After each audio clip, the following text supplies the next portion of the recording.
ಮಂಡ್ಯ ವಿಶ್ವವಿದ್ಯಾಲಯದ ನವ ವಸಂತ ಯುವ ಸಂಭ್ರಮ ಕಾರ್ಯಕ್ರಮ ಹಾಗೂ ನೂತನ ಮುಖ್ಯ ಪ್ರವೇಶ ದ್ವಾರವನ್ನು ವಿಶ್ವವಿದ್ಯಾಲಯದ ಗಂಗೋತ್ರಿ ಆವರಣದಲ್ಲಿ ಜಿಲ್ಲಾ ಉಸ್ತುವಾರಿ ಹಾಗೂ ಕೃಷಿ ಸಚಿವ ಎನ್ ಚಲುವರಾಯಸ್ವಾಮಿ ಇಂದು ಉದ್ಘಾಟಿಸಿದರು.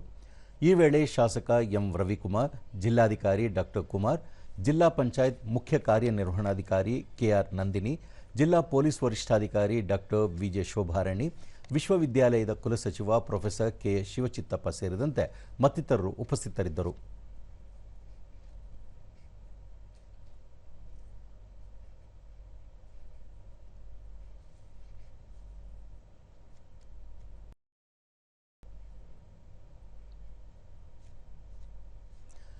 ಬಳಿಕ ಸಚಿವ ಎನ್ ಚಲುವರಾಯಸ್ವಾಮಿ, ಜಿಲ್ಲೆಯ ಜನತೆಗೆ ವಿಶೇಷವಾಗಿ ಯುವಕರಿಗೆ ಎಲ್ಲ ಅಗತ್ಯ ನೆರವು ಒದಗಿಸಲು ಸರ್ಕಾರ ಬದ್ಧವಾಗಿದೆ. ಯುವಜನತೆ ಉತ್ತಮ ಶಿಕ್ಷಣವನ್ನು ಪಡೆದು ಜವಾಬ್ದಾರಿಯುತ ಸ್ಥಾನಗಳನ್ನು ತಲುಪಬೇಕು. ಮಂಡ್ಯದಲ್ಲಿ ಬಹುಪಾಲು ಕೃಷಿ ಕುಟುಂಬದ ಹಿನ್ನೆಲೆಯ ವಿದ್ಯಾರ್ಥಿಗಳಿದ್ದು, ಶಿಕ್ಷಣವೆಂಬ ಅಸ್ತ್ರದ ಮೂಲಕ ಎಲ್ಲರೂ ಕನಸಿನ ಬದುಕು ರೂಪಿಸಿಕೊಳ್ಳಬೇಕು ಎಂದು ಸಲಹೆ ನೀಡಿದರು. ಎಸ್ಎಸ್ಎಲ್ಸಿ 5ನೇ ಸ್ಥಾನವನ್ನ ಇವತ್ತು ನಮ್ಮ ಮಂಡ್ಯ ಪಡೆದಿದೆ. 5ನೇ ಸ್ಥಾನವನ್ನ ನಮ್ಮ ಮಂಡ್ಯ ಪಡೆದಿದೆ.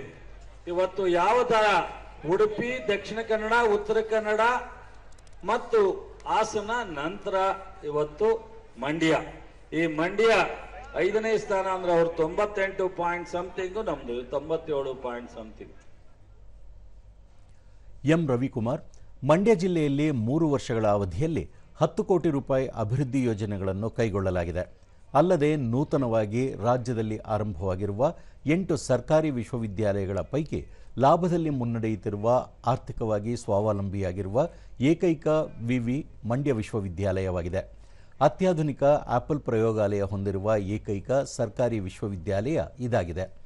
ಮುಂದಿನ 6 ತಿಂಗಳಲ್ಲಿ 2 ಕೋಟಿ ಅನುದಾನದಲ್ಲಿ ಸುಸಜ್ಜಿತ ಕ್ರೀಡಾಂಗಣ ನಿರ್ಮಾಣ ಕಾರ್ಯ ಆಗಲಿದೆ.